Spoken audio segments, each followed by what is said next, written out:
If you're interested in learning about Liberia and Africa's first female president, the My Ellen Johnson Sirleaf Black History Short is for you.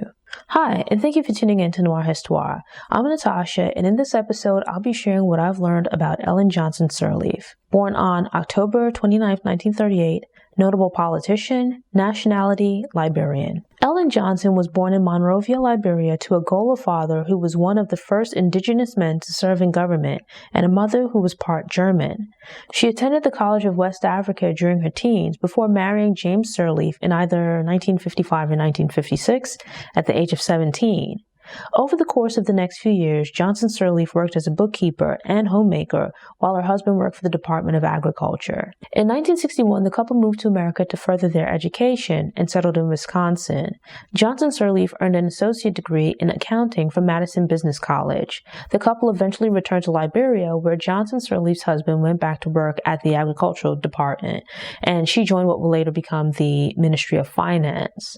Their union had quickly produced 4 sons, but now with 2 working partners, the relationship changed. The marriage ended in divorce as a result of Johnson Sirleaf's husband becoming physically abusive. Now single, Johnson Sirleaf returned to America to further advance her education. She studied economics at the University of Colorado and later enrolled at Harvard University, from which she obtained a master's degree in public administration. In 1972, Johnson Sirleaf returned to Liberia and again found employment with the government. In addition to other roles, she served as the Assistant Minister and later Minister of Finance under President William Tolbert. Despite being an official in the Tolbert administration, Johnson Sirleaf spoke out against government spending and corporate greed. There was a break in service between the two positions, during which Johnson Sirleaf was at odds with the government and worked overseas in banking. A military coup in 1980 overthrew the Tolbert administration, leaving Johnson Sirleaf as one of the few high-ranking officials to not be executed.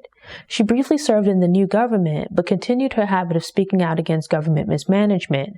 Unfortunately, the new military dictatorship was less accepting of criticism, and she found herself at various times imprisoned and facing execution.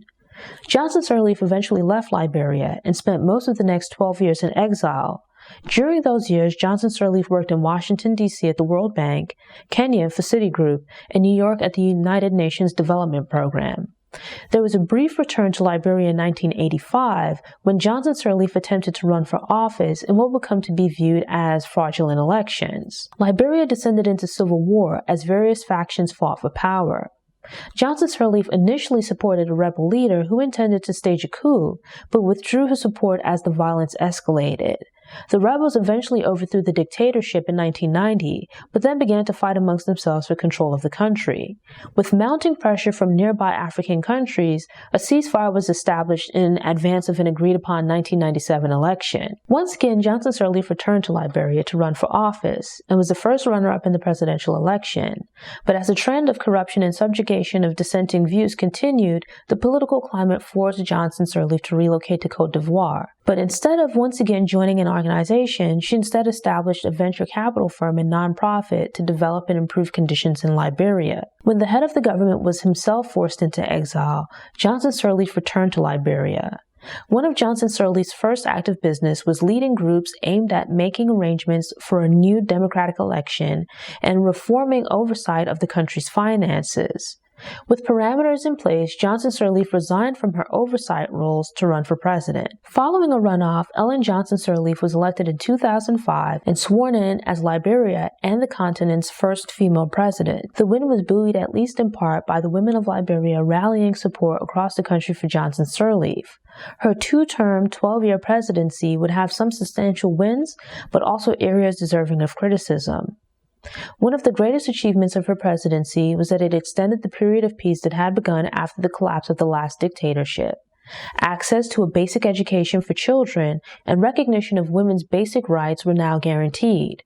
Another key win was that Johnson Sirleaf's knowledge of finance and ties to international organizations resulted in substantial debt relief and attracted foreign investments.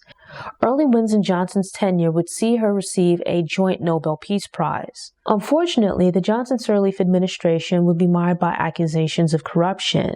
Both internal oversight and global watchdog groups would report instances of high-ranking government officials being corrupt and/or participating in bribery scandals. Few, if any, of the accused would be forced to stand trial or otherwise held accountable for their wrongdoing. Johnson Sirleaf would also be personally accused of nepotism, following the appointment of 3 sons and one of her sisters to prominent government positions. Of particular concern was the collapse of the nation's oil company following her son's departure, despite it having made substantial sums of money for the government. Ellen Johnson Sirleaf's legacy would be a bit of a mixed bag. Progress with regards to peace and national financial stability, but also continued corruption. The development and advancements within the country were also offset by an economic downturn and an Ebola outbreak that would claim the lives of thousands of Liberians.